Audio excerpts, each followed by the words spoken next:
আসসালামু আলাইকুম। প্রিয় দর্শক, আমরা আজকে খুব গুরুত্বপূর্ণ একটি বিষয় নিয়ে আলোচনা করব। সংবাদ সংস্থা রয়টার্সের দুবাই নিউজ রুম থেকে সাংবাদিক আলেকজান্ডার হাটসান লিখেছেন যে আয়াতুল্লাহ আলী খামেনেইয়ের রাষ্ট্রীয় অন্ত্যেষ্টিক্রিয়ার প্রস্তুতি চলাকালীনই হুমকির মুখে পড়েছে ইরান। গত 1 জুলাই ইসরায়েলের প্রতিরক্ষা মন্ত্রী ইরান সম্পর্কে অত্যন্ত আপত্তিকর একটি মন্তব্য করেছিলেন। প্রতিরক্ষা মন্ত্রী বলেছিলেন, ইরানের বর্তমান supreme leader Mostafa Khamenei marked for death. Marked for death মানে মোস্তফা খামেনেই ইসরায়েলের খতম তালিকায় রয়েছে। তার এই মন্তব্যের পর ইরানের পররাষ্ট্রমন্ত্রী আব্বাস আরাগাচি পাল্টা বলেছিলেন, তাদের দেশের জনগণ বা নেতৃত্বের বিরুদ্ধে যে কোনো হুমকির জবাব তেহরান কড়াভাবেই দেবে। আর তারপরেই এসেছে রয়টার্সের এই রিপোর্ট। কিন্তু কোনো দেশের সুপ্রিম নেতাকে নিয়ে এভাবে সন্ত্রাসবাদী খুনির মতো বিবৃতি কি দেওয়া যায়? আর তা একবার নয়, বারে বারে। তবে ইরান যে পিছু হটনেওয়ালা নয় তা তারা ইতিমধ্যেই বুঝিয়ে দিয়েছে। হরমুজ প্রণালীর দখল তারা এখনো রেখে দিয়েছে নিজেদের হাতে। তার মধ্যেই সপ্তাহব্যাপী অন্ত্যেষ্টিক্রিয়ার অনুষ্ঠান তারা করতে চলেছে একেবারে প্রকাশ্যে। আর ইসরায়েলের হুমকির পাল্টা হিসেবে ইরানের এক সামরিক কমান্ডার বৃহস্পতিবার মার্কিন যুক্তরাষ্ট্র এবং ইসরায়েলকে ইরানের উপর যে কোনো ধরনের হামলা চালানোর বিরুদ্ধে সতর্ক করেছেন।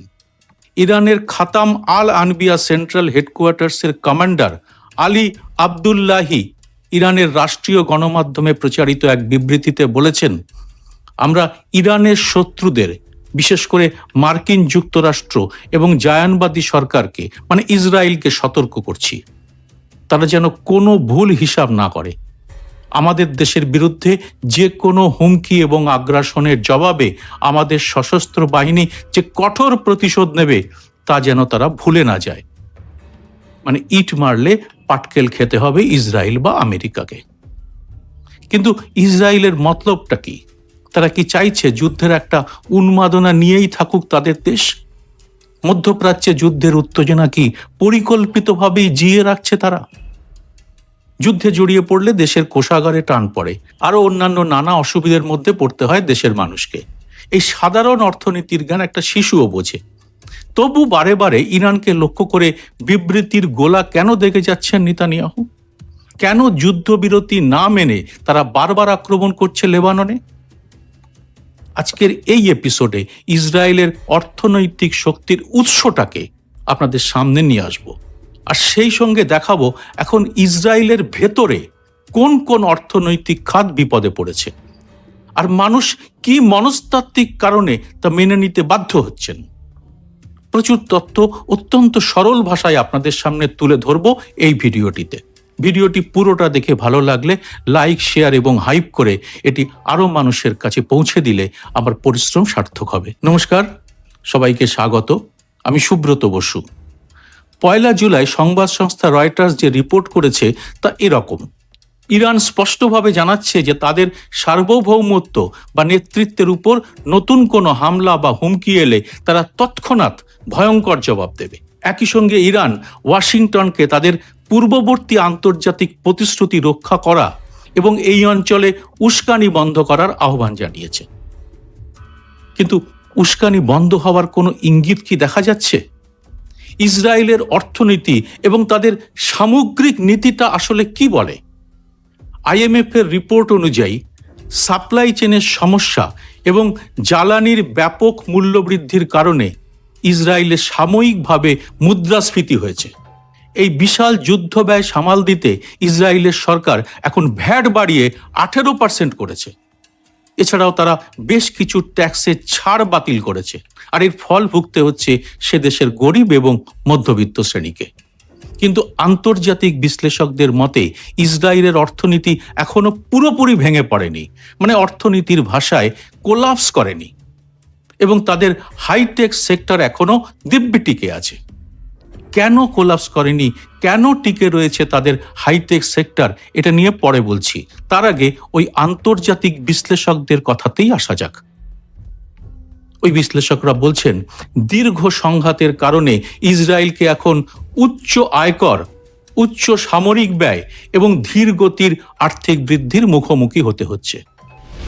আন্তর্জাতিক গণমাধ্যম দ্য জেরুজালেম পোস্ট বা ইসলাম টাইমস ইসরায়েলের অর্থ মন্ত্রকের একটি হিসাব প্রকাশ করেছে। তাদের রিপোর্ট অনুযায়ী ইরানের সাথে সাম্প্রতিক প্রত্যক্ষ সংঘাত সামলাতে বিশাল ব্যয় করতে হচ্ছে। এই দুই সংবাদ মাধ্যম জানাচ্ছে, অর্থ মন্ত্রকের হিসাব মতে এই যুদ্ধের সময় প্রতি সপ্তাহে অর্থনৈতিক ক্ষতি হচ্ছে প্রায় 9 বিলিয়ন সেকেল। সেকেল হচ্ছে ইসরায়েলি মুদ্রা। 9 বিলিয়ন সেকেল মানে প্রায় 2.93 বিলিয়ন মার্কিন ডলার। যুদ্ধের পর ইসরায়েলের আভ্যন্তরীণ বাজেটের কাঠামো স্থায়ীভাবে বদলে গেছে। বেসামরিক খাতের খরচ কমিয়ে সামরিক খাতে বরাদ্দ ব্যাপক বাড়ানো হয়েছে। যুদ্ধের আগে ইসরায়েলের প্রতিরক্ষা বাজেট ছিল 65 বিলিয়ন সেকেল। 2026 সালের অনুমোদিত বাজেট অনুযায়ী ইসরায়েলের প্রতিরক্ষা বাজেট এখন 112 বিলিয়ন সেকেলে উঠে গেছে, মানে প্রায় ডবলের কাছাকাছি। কোনো কোনো সংশোধনীতে তা 144 বিলিয়ন সেকেল পর্যন্ত বাড়ানো হয়েছে বলে বলা হচ্ছে, মানে দ্বিগুণেরও বেশি। আন্তর্জাতিক বিশ্লেষণে আরও জানা যাচ্ছে, যুদ্ধ শেষ হলেও ইসরায়েলের শ্রমবাজার এখনো পুরোপুরি স্বাভাবিক হতে পারেনি। আর বিদেশি শ্রমিকদের পর্যাপ্ত সরবরাহ না থাকায় ইসরায়েলের নির্মাণ এবং কৃষি খাত জবুথবু অবস্থায় রয়েছে। এর ফলে নতুন আবাসন প্রকল্প থমকে গেছে এবং 2026-এর শুরুতে ইসরায়েলে বাড়ির দাম আবারও বাড়ছে। তথ্য আরও বলছে, বিপুল সংখ্যক কর্মক্ষম নাগরিককে এখন সেনাবাহিনীর রিজার্ভ ডিউটি দিতে হচ্ছে। ফলে অনেক ছোট এবং মাঝারি ব্যবসা প্রতিষ্ঠান কর্মীর অভাবে স্থায়ীভাবে বন্ধ হয়ে গেছে। কিন্তু এত কাণ্ডের পরেও ইসরায়েলের যুদ্ধংদেহী মনোভাব তাহলে কেন? আসলে ইসরায়েল রাষ্ট্র তৈরির প্যাটার্নেই রয়েছে এর উত্তর। একটা একটা করে তা দেখা যাক। ইসরায়েলের রাষ্ট্র তৈরি হয়েছে একটা গ্যারিসন স্টেট বা স্থায়ী সামরিক ছাউনি হিসেবে। কি এই গ্যারিসন স্টেট, এটা বোঝা গেলে এই যুদ্ধ রহস্যের অনেকটাই পরিষ্কার হবে। গ্যারিসন স্টেট হলো রাষ্ট্রবিজ্ঞানের একটি বিশেষ পরিভাষা। সহজ বাংলায় একে বলা যায় সেনা ছাউনি রাষ্ট্র। আমেরিকান রাষ্ট্রবিজ্ঞানী হ্যারল্ড ল্যাসওয়েল 1941 সালে প্রথম এই তত্ত্বটি দিয়েছিলেন।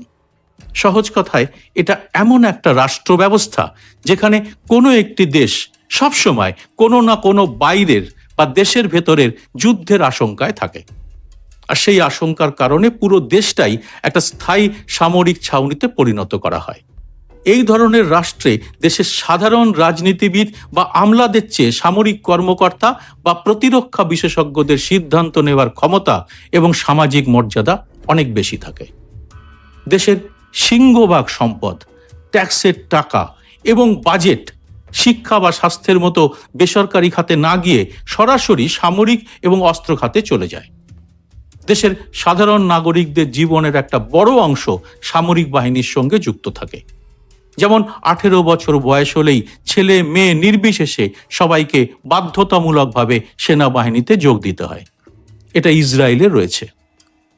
দেশের মিডিয়া, শিক্ষা এবং সংস্কৃতি এমনভাবে পরিচালিত হয় যাতে সাধারণ মানুষ সবসময় বিশ্বাস করে যে দেশ ভয়ঙ্কর সংকটে রয়েছে এবং যে কোনো মুহূর্তে যুদ্ধ লেগে যেতে পারে। ফলে নাগরিকরা যে কোনো অর্থনৈতিক কষ্ট বা ব্যক্তি স্বাধীনতার উপর হস্তক্ষেপকে কার্যত হাসি মুখে মেনেও নেয়। মানে সবসময় বলা হতে থাকে, দেশ খতরে মে হায়, তাই তোমাকে এটা করতে হবে। ইসরায়েল এবং উত্তর কোরিয়াকে আধুনিক পৃথিবীর অন্যতম শ্রেষ্ঠ গ্যারিসন স্টেট বলা যায়। আর ইসরায়েলের জন্মের পর থেকেই একজন নাগরিক মানসিকভাবে যুদ্ধের জন্য তৈরি হন। অর্থাৎ তাদের পুরো বাজেট, ট্যাক্স কাঠামো এবং নাগরিক জীবন এমনভাবে ডিজাইন করা হয় যে তারা যে কোনো মুহূর্তে স্বাভাবিক অর্থনীতি থেকে যুদ্ধকালীন অর্থনীতিতে সুইচ করতে পারে। ঠিক সেটাই ঘটেছে এবার ইসরায়েলে। এবারও তারা সাধারণ মানুষের উপর কর বাড়িয়ে দিয়েছে, বেসামরিক খাতের বরাদ্দ কেটে সরাসরি তা সামরিক খাতে ঢুকিয়ে দিয়েছে। দেশের জনগণও এই উচ্চ কর এবং অর্থনৈতিক চাপ মেনে নিচ্ছেন রাষ্ট্রীয় সুরক্ষার স্বার্থে।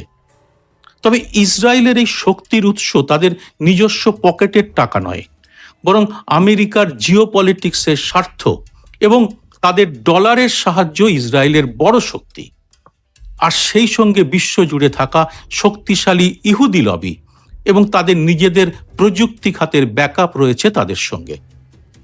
এটা একটু ব্যাখ্যা করা যাক। শুধু ইসরায়েলের মন্ত্রী নন, ট্রাম্পও মাঝে মাঝে গর্জন করে জানিয়ে দেন তিনি রয়েছেন যুদ্ধের বাজারে।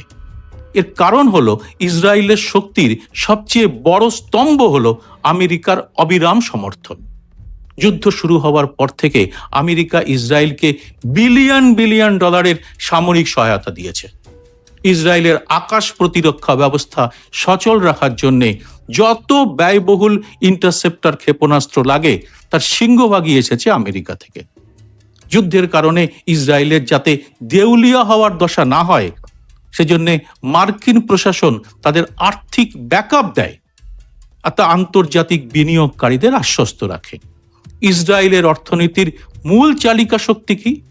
সেটা হলো তাদের প্রযুক্তি খাতের রাজস্ব।